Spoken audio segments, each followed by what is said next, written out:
No niin ja moro moro. Tervetuloa Podiroasterin ikiomaan ruokanurkkaukseen. Nyt rakennellaan tuo seuraava 3 kuukautta tuossa, joita podiruokia tehdään silloin tällä aina Vilmailla näitä filmiä ja katsotaan. Ruoat ei välttämättä ole mitään ihan älyttömän hyvän makuisia gourmet ruokia, mutta ne on niin sanottua podievästä, että tämä on enemmän nyt dieettiruokavoittosta, sen jälkeen tehdään sitten jossain vaiheessa myöhemmin offiruokaa, vaan kisat on ohi, mutta samalla seurataan siinä sitten valmistautumista minun noihin kisoihin ja sitten käydään joku päivä kahtelemassa pikkusen, tehdään tuolla treenijuttuja ja tänään tehdään kananmunan hampurilaisia, pikkusen huijataan niitä aivoja, että saadaan pikkusen niitä makuja sinne. Raaka-aineet on yksinkertaiset, naudanjauhelihaa, treeniin lähti, se laitoin ne valmiiksi tuonne jääkaappisen maustumaan ja nyt ruvetaan pohjaksi paistetaan kananmunaa, siihen päälle tulo jauhelihaa, pihvi, suolakurkut, sinappi, ketsuppi, hiilaria ei hirveästi sinapissa ja ketsupissa on tietysti sokeria vähän, mutta näin herkuttelupäivänä se voi antaa anteeksi. Ei mitään, lähdetään rakentamaan ruokia ja jos on jossain vaiheessa kysymistä ja tuolla siellä Podiroasterin Facebook-sivuilla voi laittaa kysymyksiä, voi laittaa tarvittaessa määriä, mitä on ruoassa, jos haluaa joku tietää kaloria ja proteiinin määrää ja hiilarin määrää, niin niitä ruvetaan kahtelemaan, mutta aloitetaan tuo ruoanlaitteen. No niin, ja meillä on tässä kananmunat laitettu. Tässä on 6 kananmunaa, 2 keltuaista, loput on valkuaisia. Lähdetään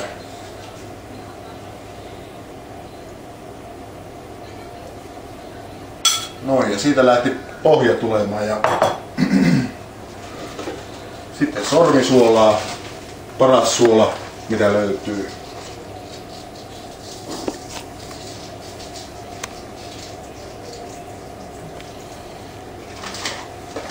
Monikkäisesti ja sitten aloitetaan pihvinteko.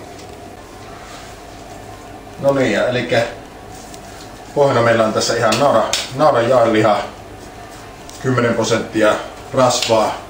Lähdetään tekemään tämmönen hyvän kokoinen pihvi, siitä pikkusen muokkaillaan ja pannu mulla on tuossa jo lämpeämässä ja lähdetään paistamaan pihviä.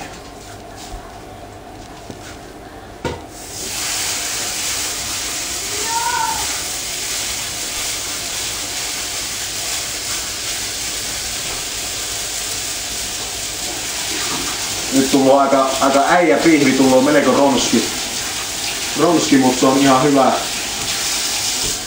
Melkoisia äijä on syöjettiin.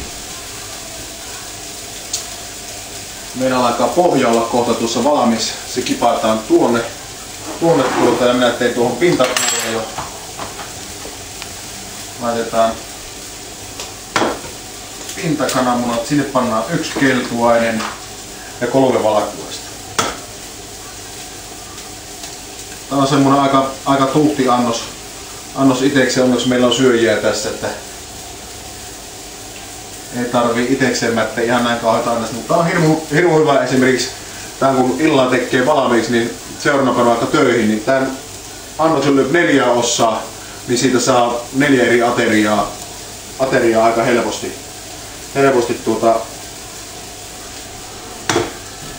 tosi helppo pakata muovirasioihin mukaan töihin, niin ei tarvii ihmetellä siellä, että kun aina kaikki sanoo, että on niin vaikeaa se syöminen, niin siellä on hampurilaiset valmiina, niin sinne työkaverit kahtoo ihmeesti, kun äijä syö hampurilaisia on dietillä. Noin. Pikkusen vatkataan valmiiksi ja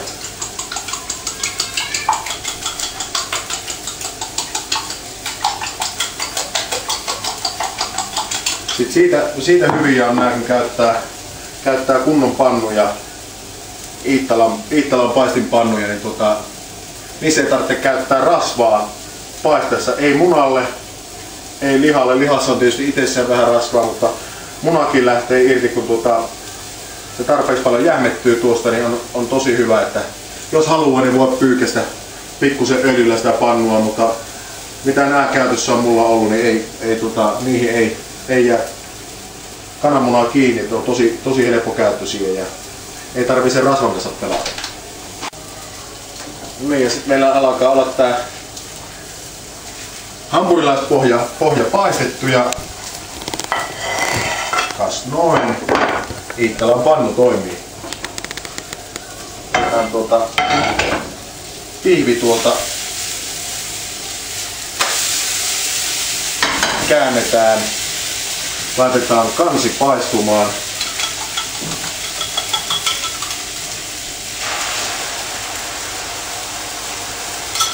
Yksinkertaista ja helppoa.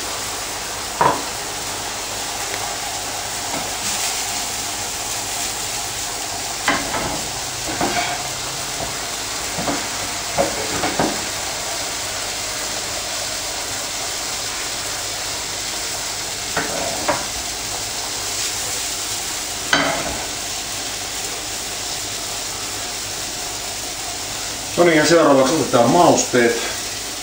Kurkkuaimet totta kai laitetaan. Makukurkut on ihan jees.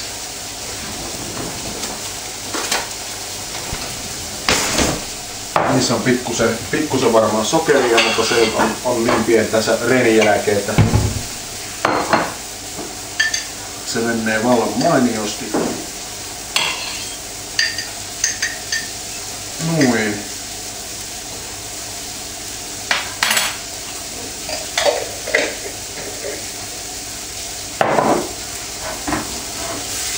Pihvi alkaa olla aika lailla jees. Se ei haittaa, vaikka jää pikkusen punaiseksi sisältä. Naudanliha ei ole mitään myrkkyä. Toni Halme söi varmaan 2 kiloa päivää raakaa jauhelihaa. Siihen ei kuule kukka ja puoliraakana on paras pihvikin. Elikkä laitetaan pihvi tuohon noin.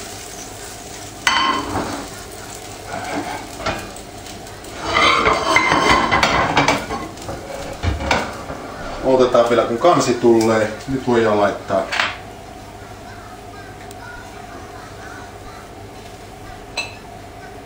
kurkut systeemit. Tää on melko lailla äijähampurilainen. Tänä päivänä nyt ei laiteta tomaattia eikä salaattia, että nyt on semmonen jenkkiversio niin sanotusti, että ei hirveästi kasviksia. Ja sitten kun talossa on koiria, niin munan keltuaisia kun jää, niin koirat tykkää. On koiralle hyvä ja turkki kiintää.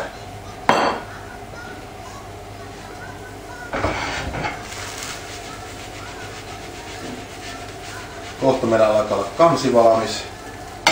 Sitä ennen laitetaan pohjalle mausteet.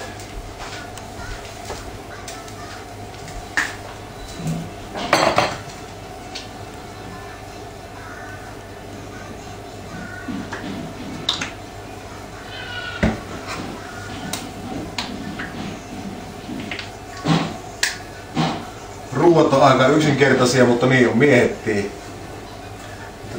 Ei se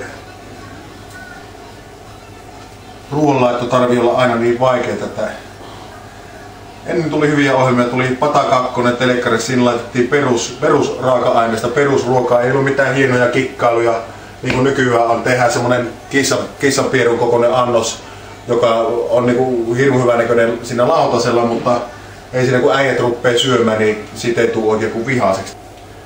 No niin, ja meillä alkaa kans olla aika simppeli.